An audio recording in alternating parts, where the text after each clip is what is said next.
Fui criada numa família católica não praticante e depois com os meus 13 anos até os meus 20 anos mais ou menos, eu entrei em uma igreja que hoje eu considero, que hoje eu tenho mais claridade para entender que era uma igreja da porta aberta, na verdade, né? Da porta aberta, da porta larga, como se diz. Estive ali por muitos anos e eu conhecia muito bem as doutrinas da minha religião, ainda que eu tinha algumas dúvidas sobre algumas coisas, mas eu nunca questionei e nunca busquei realmente a verdade de conhecer a fundo o fundamento daquela igreja, que é uma das igrejas mais milionárias que tem hoje no mundo. Ali não havia pregação contra a vaidade, a maquiagem, qualquer tipo de vaidade e adorno que a mulher pode usar. Ali não havia pregação contra a televisão, contra o futebol. Não havia pregação contra nada dessas coisas. Não pregava a santidade nessa igreja. E eu estive assim acomodada por muitos anos, pois eu achava que estava tudo bem, estava tudo certo. Eu fazia todas essas coisas, então para mim não era um bicho de 7 cabeças me titular como cristão, já que eu fazia essas coisas. Podia ver filme, podia escutar música do mundo, não havia nada. O pensamento que pregavam ali é que não havia nada demais. Enquanto você orasse e lesse a palavra, e você fosse uma pessoa que perdoasse e servisse seu próximo, isso eram as chaves principais para você conseguir uma passagem para o céu. E hoje eu vejo que não é assim. A salvação é mais complexa e mais difícil do que nós imaginamos. Não é qualquer pessoa que entra no céu. E o erro do ímpio hoje é achar que todo mundo que morre vai para o céu. Não é assim, irmãos. A passagem para o céu, ela tem um preço a ser pagado. Preço divino, preço de santificação, preço de abandono das coisas do mundo e morrer para as coisas desse mundo. Esse é o preço que o Senhor quer. Enquanto ir para o inferno é de graça, basta você viver como você bem entender e fazer o que você bem quiser, que o seu destino é esse lugar. Então, basicamente, ir para o céu você tem que pagar um preço, e esse preço muitas pessoas não querem pagar hoje em dia. Até as pessoas que se titulam cristãos, muitos não querem deixar os seus pecados. Se titulam e se dizem cristão, mas não querem deixar as coisas do diabo. Eu falo isso porque eu também era assim. E durante o meu testemunho eu gostaria de deixar 2 alertas aos irmãos, para que os irmãos não venham cometer o mesmo erro que eu cometi. E vou contar isso para que os irmãos possam acordar e despertar realmente, para os irmãos caírem em consciência que estão sendo enganados pelas artimanhas do diabo. Como eu disse aos irmãos, eu estive nessa igreja até os meus 20 anos ativas e fiquei indo e vindo. E como qualquer pessoa que cai no mundo, eu decidi provar várias coisas do mundo. Nelas eu provei bebida, provei cigarro, comecei a fornicar com pessoas, com homens, né? Era normal namorar, fornicar. E é isso que acontece com uma pessoa que é cristão quando cai no mundo, ou com um ímpio. Quando você começa a fazer as coisas erradas, elas se tornam naturais, você não sente mais nada. Esse é o Espírito Santo que se afasta de você. E nada é pecado, tudo é normal. E assim eu estava, irmãos. Fiz um montão de coisas erradas das quais eu não tenho orgulho, eu tenho vergonha e já chorei muito. E já clamei muito em minhas orações e perdão ao Senhor, que eu nunca mais voltaria a fazer essas coisas que eu fiz. Porque se o Senhor foi misericordioso e me manteve com vida, se eu houvesse morrido nessa época, certamente o meu destino seria o inferno, com certeza. Nesse tempo de estar no mundo, eu conheci o meu marido, que para mim, naquele momento, ele era um homem decente, trabalhador e honesto. E essas são características suficientes para que eu pudesse querer vir formar uma família com ele. E como qualquer casal, como qualquer casamento, tivemos altas e baixas e sofremos muitos problemas. Mas um dos problemas mais intensos que sempre teve o nosso casamento foi a nossa vida econômica, a instabilidade que tinha a nossa vida econômica. E foi justo nesse momento que só quando eu tinha problemas, aflições e preocupações, e aquele aperto no coração que ninguém podia me escutar, me sentia sozinha e abandonada, era nesse momento que eu buscava a Deus. E esse também é o nosso erro, buscar a Deus só quando estamos na aflição, no problema. Às vezes nos esquecemos até de agradecer o pouco que temos, enquanto muitos não têm nada. E assim eu fiz, irmãos. De um tempo com tantos problemas acontecendo, eu percebi, eu comecei a sentir aquela saudade, a falta de servir a Deus. Comecei a sentir um vazio na minha vida. A vontade de servir a Deus era grande, mas eu não estava ainda em nenhuma igreja, porque até então eu acreditava que aquela igreja que eu ia era uma igreja que pregava a verdade. E hoje eu sei que era uma igreja... Hoje eu tenho a consciência que é uma de muitas igrejas Babilônia, que tudo é graça e nada é pecado, que é o maior engano de Satanás, que está levando e levará muitos cristãos para o inferno. Se você está numa igreja que deixa você fazer o que você quer, você vai ser mais um perdido, porque se um pastor está perdido, ele vai guiar mal as suas ovelhas e você será um enganado. Se você está numa igreja que deixa você fazer tudo o que você quer, que o pastor não fala nada, então saia dessa igreja, meu irmão, porque é uma igreja Babilônia.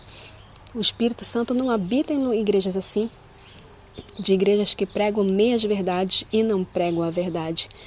E você vai ser mais um perdido, e foi isso que aconteceu comigo. Essa é a primeira alerta que eu estou deixando aos irmãos. Tenham cuidado na igreja que vão.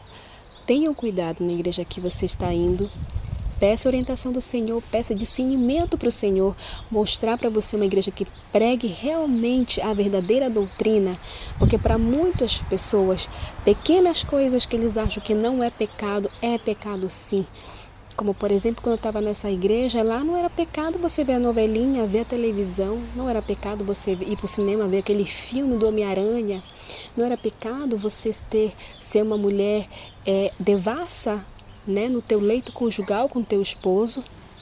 E hoje, como cristão, eu vejo que não é assim. No leito conjugal, nós não somos prostitutas. Homens, alertem-se, suas esposas não são prostitutas. Até no leito conjugal, não somos igual às pessoas do mundo.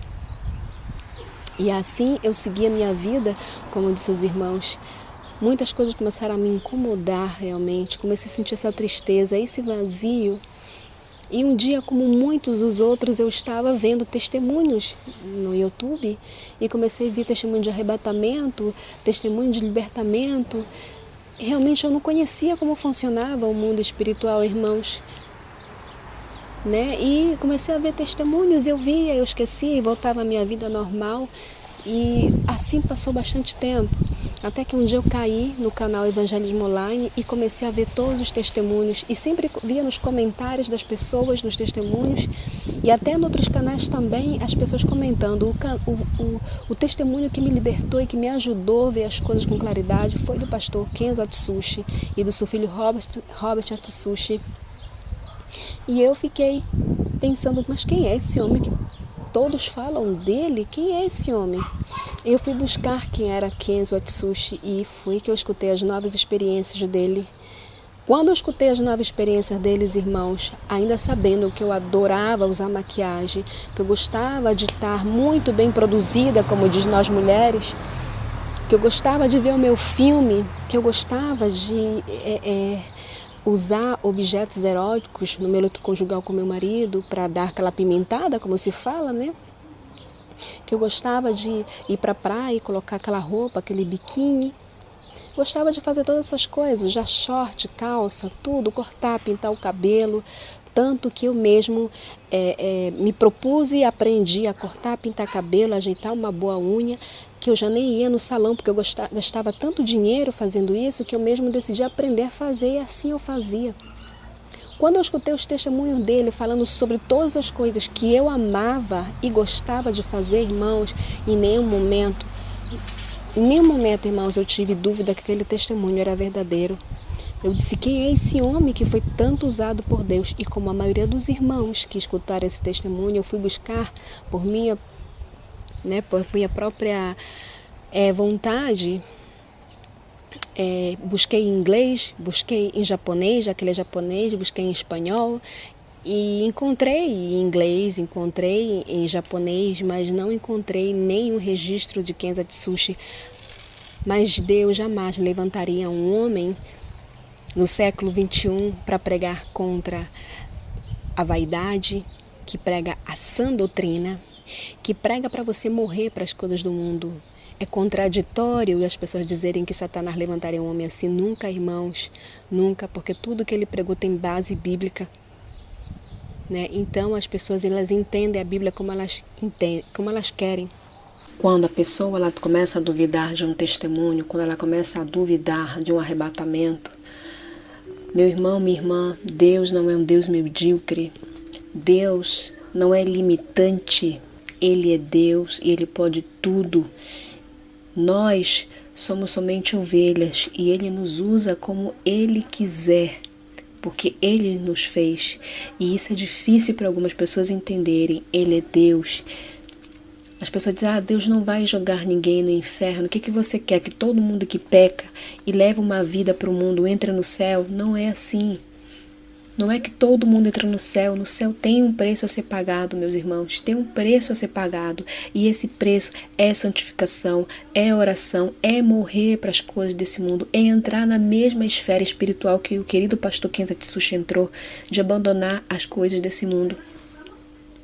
É nisso que requer para que possamos alcançar a salvação. Quando a pessoa começa a ter dúvida de um testemunho que fala sobre maquiagem, que fala sobre vaidade, que fala sobre prazeres que o mundo oferece, basicamente é porque ela não quer abandonar os seus pecados. Ela pode até acreditar, mas ela não quer deixar. Então Satanás é assim, ele dá o doce para você e fala, toma, não é pecado, curta, aproveite. E nosso destino, qual vai ser? O inferno. Então tome cuidado. Lembre-se, irmãos, que ele é o inimigo número 1 de Deus. E se ele é o inimigo número 1 de Deus, ele é nosso inimigo também. Ele não quer o nosso bem. Ele quer nossa morte espiritual, porque ele perdeu a sua salvação e quer que peçamos a perder também. Eu sei que, como muitos irmãos que foram libertados, despertados pelo testemunho do pastor Kenza Tsuchi, mesmo não tendo nenhum registro, nós vamos pela fé. E feliz daquele que tem fé, e feliz daquele que não precisa ver para crer. Todos tenho certeza que têm vontade de ser levantados como ele, que têm o desejo de ter a mesma unção que eles. Eu também venho pedindo isso ao Senhor, as minhas orações, mas a gente sabe que não é de um dia para o outro. O Senhor vai moldando, transformando, vai lapidando como um diamante, até que possamos realmente chegar ao nível espiritual que agrade aos seus olhos.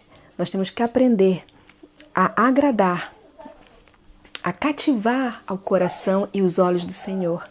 Irmãos, se você que está escutando esse testemunho tem o desejo também de ter a mesma unção que ele, peça para o Senhor que quando chega esse momento, não permita, não deixe que a grandeza, que o orgulho, que a soberba entre no seu coração, porque senão você vai cair também. Eu vejo muito isso na pregação de alguns pastores, muita soberba, muito orgulho, se exalta pelo que faz. O Espírito Santo não habita assim. Peça para o Senhor para que você sempre fique em uma posição humilde, porque nós simplesmente somos homens e mulheres. Sem Jesus, somos nada, simplesmente somos usados na mão dele, simplesmente somos atalaias na mão do Senhor. Então, irmãos, eu comecei a colocar nas minhas orações, perguntar para o Senhor se esse homem havia existido. Comecei a perguntar para ele se esse homem havia existido, ainda que eu tivesse a certeza que ele haveria existido. Quem entende das coisas espirituais vai entender do que eu estou me referindo. Isso se chama discernimento espiritual. E não é todo mundo que tem, irmãos, não é todo mundo. Eu comecei a pedir para o Senhor nas minhas orações discernimento espiritual. De quando eu visse uma falsa pregação, quando eu visse um falso pastor, eu queria sentir mal-estar. Eu queria sentir algo que aquilo não era verdade. E quando fosse verdadeiro, eu gostaria de sentir alegria e gozo no meu coração. E o Senhor tem cumprido com essa parte nas minhas orações. Eu vejo muitos pastores falando heresias no púlpito, fazendo nos púlpitos bruxaria, feitiçaria. Tomem cuidado, irmãos. Não deixem qualquer pastor colocar a mão na sua cabeça para orar. Porque se lembra lá no testemunho do Kenzo que ele fala que ele transfere demônios e doenças. Eu fiquei muito alerta com tudo isso. Muito alerta mesmo. Como eu disse aos irmãos, eu comecei a fazer oração, comecei a pedir para o Senhor me mostrar realmente se era verdade. E tudo que eu queria, tudo que eu voltei a sentir, tudo que comecei a sentir, foi desconforto. Foi começar a me incomodar tudo o que ele havia mencionado em seu testemunho. Eu que sempre gostei de andar produzida, a maquiagem começou a me incomodar. A televisão começou a me incomodar de uma tal forma que eu não sei explicar para os irmãos. Tudo que ele havia pregado, até no meu leito conjugal, começou a me incomodar. E o Senhor foi tirando pouco a pouco essas coisas da minha vida, e eu ainda estou em processo, porque ser cristão, irmãos, não é fácil, renunciar, morrer não é fácil, mas com oração, com dedicação, com leitura da palavra, o Senhor, Ele é conosco sim, Ele nos ajuda a morrer para essas coisas. Eu comecei a me sentir muito incomodada com tudo isso. Comecei muito, mas até então eu não tinha tirado nada, não tinha parado de fazer nada, eu só tinha me incomodada. Era difícil para mim jogar maquiagem, era difícil para mim deixar de ver televisão, era difícil para mim deixar de não fazer coisas devassas no meu leito conjugal. Então, irmãos, passaram-se dias e meses e eu sempre escutava o testemunho dele. Tanto que eu acho que eu já sei de memória todos eles, porque eu escuto quase sempre o testemunho dele. Quando eu sinto aquela fraqueza espiritual, eu vou e escuto de novo os testemunhos dele. Então, irmãos, como uma noite como qualquer outra,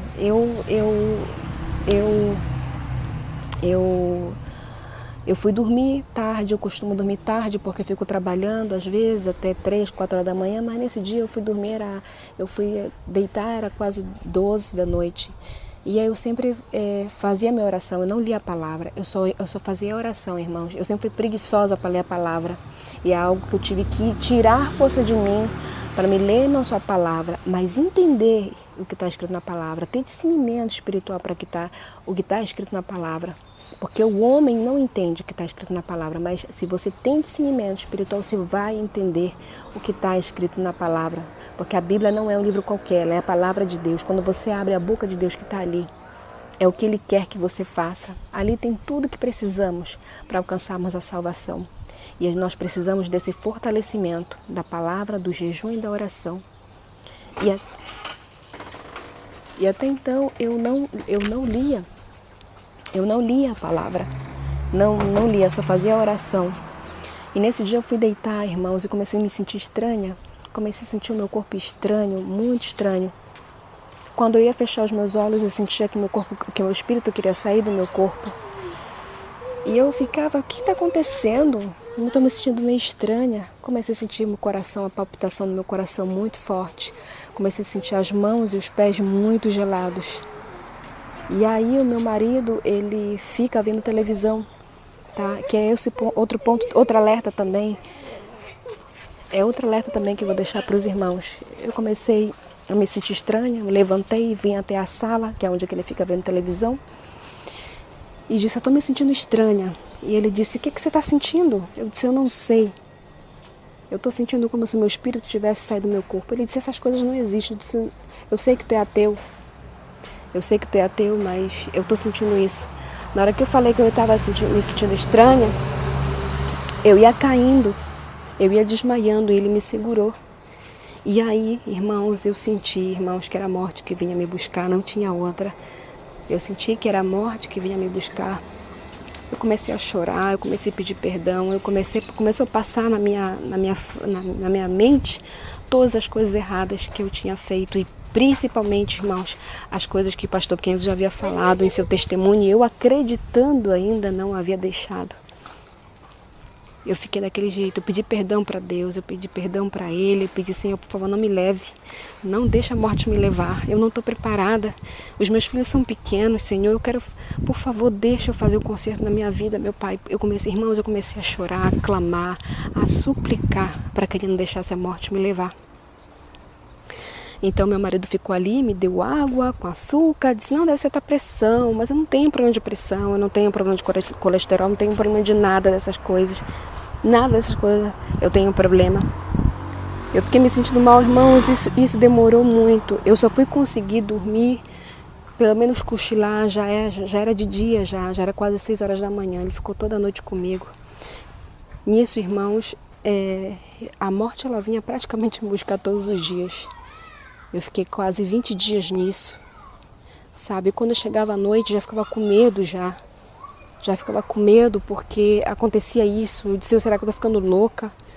Será que eu tô ficando louca, meu Pai do céu? E uma dessas noites que eu me senti mal com o meu corpo, o hospital público daqui da minha cidade, onde eu vivo, fica a 3 quadras daqui. Eu fui caminhando mesmo 4 horas da manhã, porque é uma cidade pacata, tranquila, não acontece nada, todo mundo se conhece quase.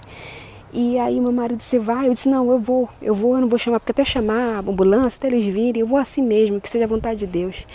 E você fica com as crianças. E na hora que eu saí, irmão, eu senti uma carga negativa muito forte, que eu sabia que eu não estava sozinha. E o que estava comigo não era uma coisa boa, não era algo bom. Eu fui, cheguei até lá, o médico me revisou, me olhou, disse, você não tem nada.